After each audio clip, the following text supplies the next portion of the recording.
I just wanted to make a minor memo to my own party, the Democratic Party. Um, if you're out there on YouTube, since so many of you are making channels and are willing to listen to somebody that's a member of the base for just a second or two, there's a really great book that has come out, and it's not really new, but it came out like a couple of years back, and it's called "In Praise of Intransience," and I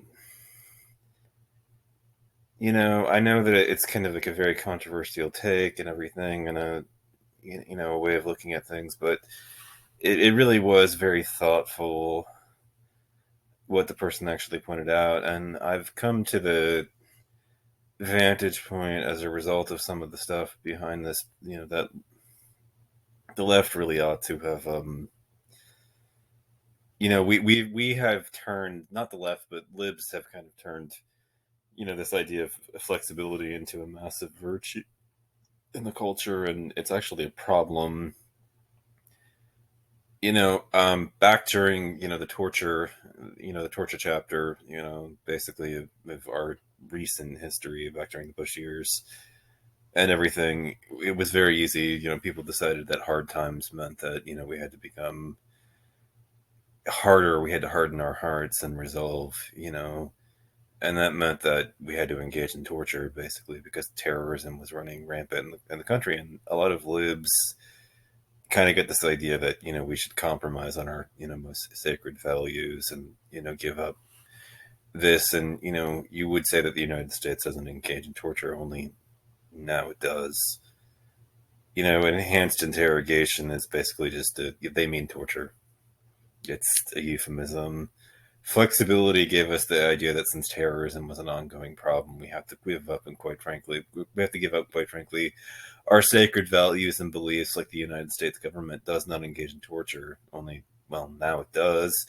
And you can thank it, and you can thank the fact that flexibility is seen as so virtuous, while inflexibility is castigated and maligned in the Democratic Party for much of the blame, on the fact that torture is now a reality, because more could have been done in the party, really, all things considered, to oppose the you know Bush's plans on that one back during those years, and even Trump, as so they could have done, if they had wanted to, far more to stop this. Only they kind of, some of them, I guess, or surmise, bought into this idea.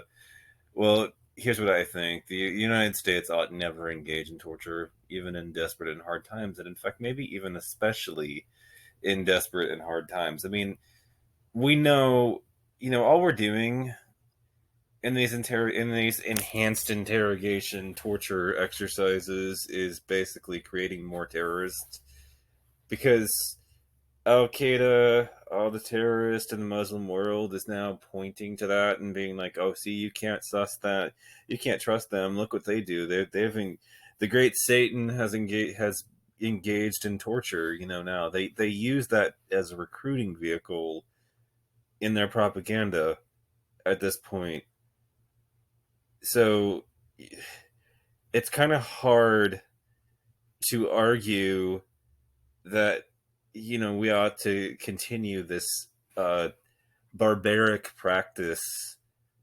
And I there's two things that I now can tell you that two forms of torture that the United States definitely engages in so far: waterboarding, although it does use its black sites to engage in this kind of behavior. Abu Ghraib was a horrible thing that happened, but also solitary confinement is used in our prisons, and it's also a form of torture.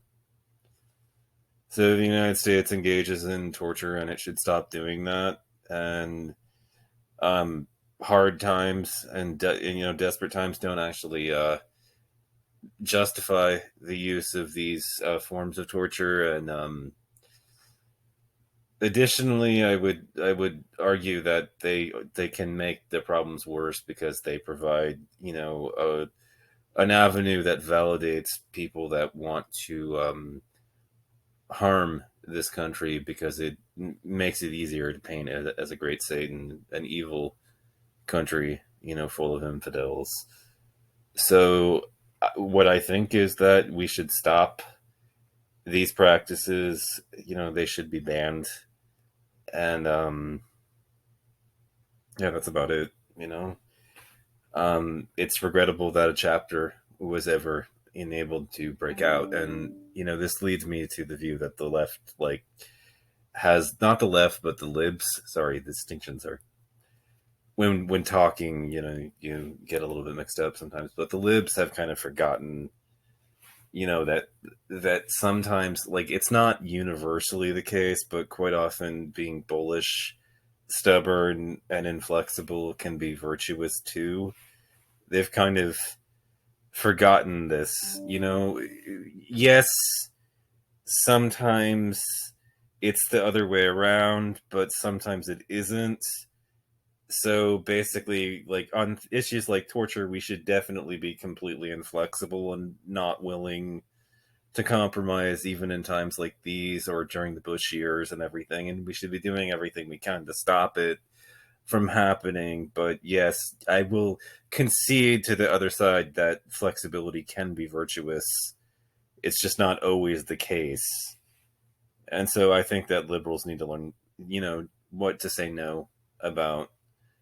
And so I thought this was a good book. And the Daily Beast.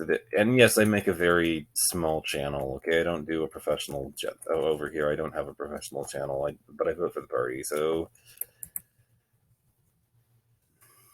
liberals need to learn how to say no. Went out in the Daily Beast, and I actually kind of very strongly agreed with the take that they were making, in that article. So I will put both in the underbar, and you can do what you want with this information.